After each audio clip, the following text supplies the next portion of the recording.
ಸ್ನೇಹಿತರೆ, welcome back. ನೀವು ನೋಡ್ತಿದ್ದೀರಾ Jai motivational speaker YouTube channel. So ಇವತ್ತಿನ ಟಾಪಿಕ್ ಏನಂತ ಹೇಳಿದ್ರೆ, ನಿಮ್ಮ ಮೆಂಟಲ್ ಹೆಲ್ತ್ ಚೆನ್ನಾಗಿರಬೇಕಂದ್ರೆ ಏನು ಮಾಡಬೇಕಾಗತ್ತೆ. ನೋಡಿ, ಮೆಂಟಲ್ ಹೆಲ್ತ್ ಚೆನ್ನಾಗಿತ್ತು ಅಂತ ಹೇಳಿದ್ರೆ 101% ನಿಮ್ಮ ಲೈಫ್ ಚೆನ್ನಾಗಿರುತ್ತೆ. ಸೊ ನೀವು ಮಾನಸಿಕವಾಗಿ ತುಂಬ ಚೆನ್ನಾಗಿದ್ದರೆ ಫಿಸಿಕಲನ್ನು ಕೂಡ ತುಂಬ ಚೆನ್ನಾಗಿರ್ತೀರಿ. ನಮ್ಮ ಮಾನಸಿಕ ಆರೋಗ್ಯ ತುಂಬ ಮುಖ್ಯ ಇರುತ್ತೆ, ನಮ್ಮ ಲೈಫ್ ಚೆನ್ನಾಗಿರಬೇಕು ಅಂತ ಹೇಳಿದ್ರೆ. ಸೊ ಎಷ್ಟೋ ಜನಗಳಿಗೆ ಮಾನಸಿಕ ಆರೋಗ್ಯ ಸರಿ ಇರಲ್ಲ, ತುಂಬ ಡಿಸ್ಟರ್ಬ್ ಆಗಿರುತ್ತೆ, ತುಂಬ ಡಿಪ್ರೆಷನ್ ಹೋಗಿರ್ತಾರೆ, ತುಂಬ ಕೊರಗ್ತಾ ಇರುತ್ತೆ. ಅದಕ್ಕೆ ಏನು ಮಾಡಬೇಕು ಸರ್ ಅಂತ ಹೇಳಿದ್ರೆ 5 ಟಿಪ್ಸ್ನ ಶೇರ್ ಮಾಡ್ತೀನಿ. ಸೊ ವಿಡಿಯೋಗೆ ಲೈಕ್ ಮಾಡೋದನ್ನು ಮರಿಬೇಡಿ, ವಿಡಿಯೋ ನೋಡಿದ್ಮೇಲೆ ನಿಮ್ಮ ಅನಿಸಿಕೆನ ಕಮೆಂಟ್ ಮಾಡೋದನ್ನು ಮರಿಬೇಡಿ. ಆ್ಯಂಡ್ ವಿಡಿಯೋ ಕೊನೆ ತನಕ ನೋಡಿ, ಎಲ್ರಿಗೂ ಶೇರ್ ಮಾಡಿ. ಫಸ್ಟ್ ಪಾಯಿಂಟ್ ನೋಡೋಣ ಏನಂತ ಹೇಳಿದ್ರೆ, ನೆಗೆಟಿವ್ ಥಾಟ್ಸ್ನ ತುಂಬುವಂಥ ಜನಗಳಿಂದ ದೂರ ಇರಿ. ನೋಡಿ, ನಮ್ಮ ಏನೊಂದು ಬ್ರೈನ್ ಇದೆ ಅಂದರೆ ಥಿಂಕ್ ಮಾಡುವಂಥದ್ದು ಏನಿದೆ ಬ್ರೈನ್ ಅಂತ ಏನು ಹೇಳ್ತೀವಿ. ಸೊ ನೋಡಿ, ಅದು ಹೆಂಗಿರುತ್ತೆ ಅಂದರೆ ಒಂದು ಬುಟ್ಟಿ ಥರ ಇರುತ್ತೆ. ಅದರಲ್ಲಿ ಒಂದು ಬುಟ್ಟಿ ಒಳಗಡೆ ನೀವು ವೇಸ್ಟ್ ಪೇಪರ್ನ ಹಾಕಿದ್ರು ಅದು ತುಂಬಿಕೊಳ್ಳುತ್ತೆ, ನೀವು ವೇಸ್ಟ್ ಆಗದೇ ಇರೋ ಪೇಪರ್ ಚೆನ್ನಾಗಿರೋದು ಹಾಕಿದ್ರು ತುಂಬಿಕೊಳ್ಳುತ್ತೆ. ವೇಸ್ಟ್ ಪೇಪರ್ ಹಾಕಿದಾಗ ಅದು ವೇಸ್ಟಿಂದ ತುಂಬಿಕೊಳ್ಳುತ್ತೆ, ವೇಸ್ಟ್ ಆಗದಿರೋ ಪೇಪರ್ ಹಾಕಿದಾಗ ಅದು ವೇಸ್ಟ್ ಆಗದಿರೋ ಪೇಪರ್ನ ತುಂಬಿಕೊಳ್ಳುತ್ತೆ. ಇದರರ್ಥ ಏನು? ನೀವು ನಿಮ್ಮ ಬ್ರೈನಿಗೆ ಏನನ್ನು ಹಾಕ್ತೀರಿ, ಎಕ್ಸಾಂಪಲ್ ನೀವು ವೇಸ್ಟ್ ಆಗಿರೋದು ಹಾಕ್ಬಿಟ್ರೆ ಏನಾಗುತ್ತೆ, ಅದು ಪೂರ್ತಿ ವೇಸ್ಟ್, ಆ ಒಂದು ಪೂರ್ತಿ ಬುಟ್ಟಿನೇ ಒಂಥರ ವೇಸ್ಟಾಗಿ ಕಾಣ್ತಿರುತ್ತೆ. ಅದೇ ಚೆನ್ನಾಗಿರೋದು ಹಾಕಿದಾಗ ಅದು ಚೆನ್ನಾಗಿರೋ ಥರ ಕಾಣುತ್ತೆ. ಇದರ ಅರ್ಥ ಏನು? ನೆಗೆಟಿವ್ ವಿಚಾರಗಳು ಒಂಥರ ನಿಮ್ಮ ಮೈಂಡ್ ಒಳಗಡೆ ವೇಸ್ಟ್ ಪೇಪರ್ ಇದ್ದ ಹಾಗೆ, ವೇಸ್ಟ್ ಗಲೀಜಿದ್ದ ಹಾಗೆ. ಅದನ್ನು ಹಾಕಿದಾಗ ಪೂರ್ತಿ ಅದು ಗಲೀಜಾಗ್ತಾ ಹೋಗುತ್ತೆ. ನಿಮ್ಮ ಥಾಟ್ ಪ್ರೊಸೆಸ್ಸೇ ಪೂರ್ತಿ ಕಂಪ್ಲೀಟ್ ಗಲೀಜಾಗ್ತಾ ಹೋಗುತ್ತೆ, ಲೈಕ್ ಕೆಟ್ಟ ರೀತಿಯಲ್ಲಿ ಯೋಚನೆ ಮಾಡ್ತಾ ಹೋಗುತ್ತೆ. ನೀವು ಪಾಸಿಟಿವ್ ಸೈಡಲ್ಲಿ ಪಾಸಿಟಿವ್ ತುಂಬ್ತಾ ಹೋದಾಗ ಡೆಫಿನೆಟ್ಲಿ ಅದು ತುಂಬ ಪರಿಮಳ ಬೀರುವಂಥದ್ದು, ನಿಮ್ಮ ಲೈಫಲ್ಲಿ ಹೆಲ್ದಿ ಇರುವಂಥದ್ದು, ನೀವು ಚೆನ್ನಾಗಿರುವಂಥದ್ದನ್ನು ಯೋಚನೆ ಮಾಡ್ತಾ ಹೋಗುತ್ತೆ. ಅಂದರೆ ಇದರರ್ಥ ನಮ್ಮ ಸರೌಂಡಿಂಗಲ್ಲಿ ಇರ್ತಕ್ಕಂಥ ಜನ ನಮ್ಮನ್ನು ನೆಗೆಟಿವ್ ತುಂಬ್ತಾ ಇದ್ದಾರಾ, ಪಾಸಿಟಿವ್ ತುಂಬ್ತಾ ಇದ್ದಾರೆ, ಇದು ತುಂಬ ಮುಖ್ಯ ಆಗುತ್ತೆ. ನಾವು ಯಾರೊಟ್ಟಿಗೆ ಫ್ರೆಂಡ್ಶಿಪ್ ಮಾಡ್ತಿದ್ದೀವಿ, ಯಾರ ಮಾತನ್ನು ಕೇಳ್ತಾ ಇದ್ದೀವಿ, ಯಾರ ಮಾತನ್ನು ಕೇಳ್ತಾ ಇಲ್ಲ. ಸೊ ತುಂಬ ಮುಖ್ಯ ಆಗುತ್ತೆ. ನೀವು ನೆಗೆಟಿವ್ ಪೀಪಲ್ಸ್ ಮಾತು ಕೇಳ್ತಾ ಹೋದರೆ ನೀವು ನೆಗೆಟಿವ್ ಆಗಿ ಯೋಚನೆ ಮಾಡ್ತೀರಿ. ನೆಗೆಟಿವ್ ಯೋಚನೆ ಮಾಡ್ತಿದ್ರೆ ನೆಮ್ಮದಿ ಇರಲ್ಲ, ಎಲ್ಲೋ ಒಂದು ಕಡೆ ಕೊರಗೆ ಸ್ಟಾರ್ಟ್ ಆಗುತ್ತೆ. ಯಾವುದೇ ಗುಡಿ ಗುಂಡಾರ ದೇವಸ್ಥಾನ ಡಾಕ್ಟರ್ಗಳ ಹತ್ರ ಹೋದರೂ ಕೂಡ ನಿಮ್ಗೆಲ್ಲೋ ಒಂದು ಕಡೆ ಸಮಾಧಾನ ಆಗ್ತಿರಲ್ಲ. ಬಿಕಾಸ್ ನಿಮ್ಮ ಥಾಟಲ್ಲೇ ಇದೆ, ಅದು ನಿಮ್ಮ ಯೋಚನೆಯಲ್ಲಿದೆ. ಹೊರಗಡೆ ಹೇಳುವಂಥ ಮಾತು ನಿಮಗೆ ರಿಸೀವ್ ಆಗ್ತಿರಲ್ಲ. ಬಿಕಾಸ್ ನೆಗೆಟಿವಿಂದೆಲ್ಲ ಫುಲ್ ಇರಬೇಕಾದ್ರೆ ಅದು ಒಂದು ಡಸ್ಟ್ಬಿನ್ ಥರ ಇರುತ್ತೆ, ಫುಲ್ ಅದರಿಂದನೇ ಪೂರ್ತಿ ಫುಲ್ ಆಗಿರ್ಬೇಕಾದ್ರೆ ನಿಮಗೆ ಪಾಸಿಟಿವ್ ಹಾಕಿದ್ರೂ ತುಂಬ್ತಾ ಇರಲ್ಲ. ಅದಕ್ಕೆ ನೆಗೆಟಿವನ್ನೆಲ್ಲ ಚೆಲ್ಬಿಡಿ, ಪಾಸಿಟಿವ್ ತುಂಬ್ತಾ ಹೋಗಿ. ಅಂಥ ಜನಗಳ ಸಹವಾಸ ಮಾಡಿದ್ರೆ ನಿಮ್ಮ ಮಾನಸಿಕ ಆರೋಗ್ಯ, ನಿಮ್ಮ ಮೆಂಟಲ್ ಹೆಲ್ತ್ ತುಂಬ ಚೆನ್ನಾಗಿರುತ್ತೆ ಸ್ನೇಹಿತರೆ. First point. ಸೆಕೆಂಡ್ ಪಾಯಿಂಟ್ ನೋಡೋಣ, ನೆಗೆಟಿವ್ ಪೀಪಲ್, ಜನರಿಂದ ದೂರ ಇರಿ. ನೆಗೆಟಿವ್ ಥಾಟ್ಸ್ ತುಂಬುವವರಿಂದ ದೂರ. ನೆಗೆಟಿವ್ ಪೀಪಲ್ ಕಂಪ್ಲೀಟಾಗಿ ನೀವೇನೇ ಕೆಲಸ ಮಾಡಿದ್ರು ಅಥವಾ ನೀವೇನೇ ಚೆನ್ನಾಗಿದ್ರು ಎಲ್ಲದರಲ್ಲೂ ಕೂಡ ತಪ್ಪನ್ನು ಹುಡುಕ್ಬಿಟ್ಟು ನಿಮ್ಮಲ್ಲಿ ನೆಗೆಟಿವ್ ತುಂಬ್ತಾರೆ. ಉದಾಹರಣೆಗೆ, ನೀವೇನೋ ಒಂದು ಒಳ್ಳೆ ಕೆಲಸ ಮಾಡಿದ್ದೀರಿ ಅಥವಾ ಏನೋ ಒಂದು ಅಚೀವ್ಮೆಂಟ್ ಮಾಡ್ಕೊಂಬಂದಿರ್ತೀರಿ, ಸ್ಮಾಲೋ ದೊಡ್ಡದೋ ಗೊತ್ತಿಲ್ಲ, ಅದನ್ನು ಅಪ್ರಿಷಿಯೇಷನ್ ಮಾಡೋದು ಬಿಟ್ಬಿಟ್ಟು ಅವ್ರು ನಿಮಗೆ ಏನು ಮಹಾ ದೊಡ್ಡದು, ಏನು ಮಾಡದೇ ಇರೋದು ಮಾಡಿದ್ಯಾ, ಇದು ಬಿಟ್ಬಿಟ್ಟು ಏನೋ ಒಂದು ಮಾಡು ಅಂದರೆ, ಪ್ರತಿ ಕೆಲಸದಲ್ಲೂ ಕೂಡ ತಪ್ಪನ್ನು ಹುಡುಕೋರಿಗೆ ನೆಗೆಟಿವ್ ಪೀಪಲ್ ಅಂತ ಹೇಳ್ತೀವಿ. ಸೊ ಅಂಥ ವ್ಯಕ್ತಿಗಳ ಸಹವಾಸ ಮಾಡಿದ್ರೆ ನಿಮ್ಮ ಮೈಂಡ್ಸೆಟ್ ಏನಾಗುತ್ತೆ ಅಂತ ಹೇಳಿ ತುಂಬ ಕುಗ್ತಾ ಹೋಗುತ್ತೆ. ಸೊ ಆ್ಯಂಡ್ ನಿಮ್ಮ ಲೈಫಲ್ಲಿ ನಿಮಗೆ ಜಿಗುಪ್ಸೆ ಬರ್ತಾ ಹೋಗುತ್ತೆ. ನಿಮಗೆ ಜಿಗುಪ್ಸೆ ಬಂತಂತ ಹೇಳಿದ್ರೆ ಡೆಫಿನೆಟ್ಲಿ ಹೇಳ್ತೀನಿ, ನಿಮ್ಗೆ ಲೈಫೇ ಬೇಡ ಅನಿಸುತ್ತೆ, ಎಲ್ಲೋ ಒಂದು ಕಡೆಗೆ ಸತ್ತೋಗ್ಬಿಡೋಣ, ಸೂಸೈಡ್ ಮಾಡ್ಕೊಳ್ಳೋ ಏನೋ ಥಾಟ್ ಬರೋಕ್ಕೆ ಶುರುವಾಗುತ್ತೆ. ಅದಕ್ಕೇ ಆ ಪೀಪಲ್ಸ್, ನೆಗೆಟಿವ್ ಪೀಪಲ್ಸ್, ಅದಕ್ಕೆ ಹೇಳೋದು ಸಹವಾಸ ಮಾಡಿ ಸನ್ಯಾಸಿನೂ ಕೆಟ್ಟ ಅಂತ ಒಂದು ಗಾದೆ ಇದೆ. ವೇದ ಸುಳ್ಳಾದರೂ ಗಾದೆ ಸುಳ್ಳಾಗೋದು ಅಂತ ದೊಡ್ಡವರು ಮಾಡಿದ್ದಾರೆ. ಅಂದರೆ ಇದರ ಅರ್ಥ ಏನು ಅಂದರೆ, ನಾವು ಯಾರೊಟ್ಟಿಗೆ ಇದ್ದೀವಿ ಅಲ್ಲ, ಅದು ತುಂಬ ಮುಖ್ಯ ಇರುತ್ತೆ. ನೀವೀಗ ನೋಡಿ, ಎಕ್ಸಾಂಪಲ್ ಹೇಳ್ತೀನಿ,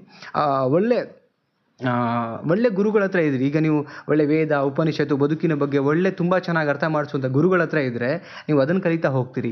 ನೀವು ತುಂಬ ಕೆಟ್ಟದನ್ನು ಹೇಳ್ಕೊಡುವಂಥ ಗುರು ಅಥವಾ ಕೆಟ್ಟದನ್ನು ಹೇಳುವಂಥ ಒಬ್ಬ ವ್ಯಕ್ತಿ ಅಂದ್ಕೊಳ್ಳೋಣ, ಕಳ್ಳತನ ಮಾಡೋದಂಗೆ, ದರೋಡೆ ಮಾಡೋದಂಗೆ, ಕೊಲೆ ಮಾಡೋದಂಗೆ, ಆ ವ್ಯಕ್ತಿಗಳ ಜೊತೆಗಿದ್ರೆ ಅದನ್ನೇ ಕಲಿತೀರಿ.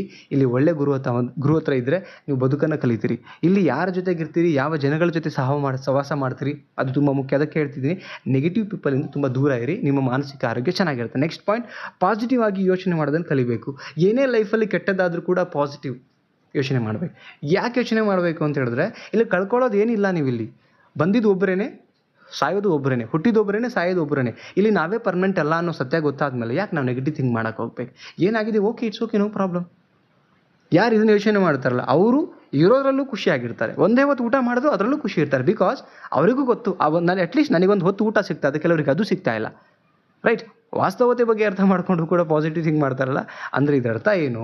ಪಾಸಿಟಿವ್ ಥಿಂಕ್ ಮಾಡಿದಾಗ ನಿಮ್ಮ ಮನಃಶಾಂತಿ ನಿಮಗೆ ಸಿಗ್ತಾ ಹೋಗುತ್ತೆ, ಇರೋದರಲ್ಲಿ ತೃಪ್ತಿ ಕಾಣ್ತಾ ಹೋಗ್ತೀರಿ, ದುರಾಸೆಗಳ ಹಿಂದೆ ಹೋಗಲ್ಲ, ಒಂದು ವಾಸ್ತವದ ಮೇಲೆ ಬದುಕ್ತಾ ಹೋಗ್ತೀರಿ. ಎಕ್ಸಾಂಪಲ್ ಅನ್ಕೊಳ್ಳೋಣ, ಈಗ ನಮಗೆ ಹೊಸ ಬಟ್ಟೆ ಇಲ್ಲ ಅಂತ ಥಿಂಕ್ ಮಾಡ್ತೀರಿ, ಹಳೇದು ಒಂದೇ ಜೊತೆ ಬಟ್ಟೆ ಇದೆ ಅನ್ಕೊಳ್ಳೋಣ. ಕೆಲವರಿಗೆ ಆ ಬಟ್ಟೆನೂ ಇರಲ್ಲ, ಹರ್ಕೊಂಡು ಹೋಗಿರೋ ಬಟ್ಟೆ ಹಾಕ್ಕೊಂಡು ಓಡಾಡ್ತಾರೆ. ಕೆಲವರಿಗೆ ಶರ್ಟ್ ಇದ್ದರೆ ಪ್ಯಾಂಟ್ ಇರಲ್ಲ, ಪ್ಯಾಂಟ್ ಇದ್ದರೆ ಶರ್ಟ್ ಇಲ್ಲ, ಆ ಥರ ಜನನೂ ನೋಡಿದ್ದೀರಿ. ಅಟ್ಲೀಸ್ಟ್ ನಮಗೆ ಚೆನ್ನಾಗಿರೋದು ಇದೆ ಅಲ್ವಾ, ಅದನ್ನು ನೋಡೋರು ಖುಷಿ ಪಡಿ. ಅಂದರೆ ನಮಗೇನು ಪರಿಸ್ಥಿತಿ ಬಂದಿದೆಯೋ ಅದನ್ನು ಪಾಸಿಟಿವ್ ಆಗಿ ಕಂಡ್ರೆ ಮಾತ್ರ ನಮ್ಮ ಬದುಕು ನಮಗೆ ನೆಮ್ಮದಿ ಅನ್ಸೋಕ್ಕೆ ಶುರು ಆಗುತ್ತೆ. ಇಲ್ಲಪ್ಪ ಎಲ್ಲದೂ ಚೆನ್ನಾಗಿರೋರು ನೋಡಿ ಕಂಪ್ಯಾರಿಸನ್ ಮಾಡ್ತಾ ಹೋದರೆ ನೀವು ಎಲ್ಲೋ ಒಂದು ಕಡೆಗೆ ನಿಮ್ಗೆ ಕೊರೋಕೆ ಸ್ಟಾರ್ಟ್ ಆಗುತ್ತೆ. ನೀವು ನಿಮ್ಮ ಲೈಫ್ನ ನೀವೇ ಹಾಳು ಮಾಡ್ಕೋತೀರಿ. ನೆಕ್ಸ್ಟ್ ಪಾಯಿಂಟ್ ನೋಡೋಣ, ಕಂಪೇರ್ ಟು ಹೆಲ್ದಿ ಪೀಪಲ್ ಅಂತ ಹೇಳಿದ್ರೆ ನೋಡಿ, ನಮಗೆ ಕೈ ಕಾಲು ಆರೋಗ್ಯ ಎಲ್ಲ ಚೆನ್ನಾಗಿ ಕೊಟ್ಟಿರ್ತಾನೆ ಅಂತ ಅನ್ಕೊಳ್ಳೋಣ ದೇವರು. ಬಟ್ ಸ್ಟಿಲ್ ಕಂಪೇರ್ ಮಾಡ್ತೀವಿ. ನಮ್ಮ ಹತ್ರ ಕಾರ್ ಇಲ್ಲ, ನಮ್ಮ ಹತ್ರ ದೊಡ್ಡ ಮನೆ ಇಲ್ಲ, ಬಿಲ್ಡಿಂಗ್ ಇಲ್ಲ, ಹಂಗಿಲ್ಲ ಹಿಂಗಿಲ್ಲ. ಇದೆಲ್ಲ ಹೆಲ್ದಿ ಪೀಪಲ್ ಅಂತ ಅನ್ನಲ್ಲ. ಇದು ಹೆಲ್ದಿ ಪೀಪಲ್ ಅಂದರೆ ಯಾರು?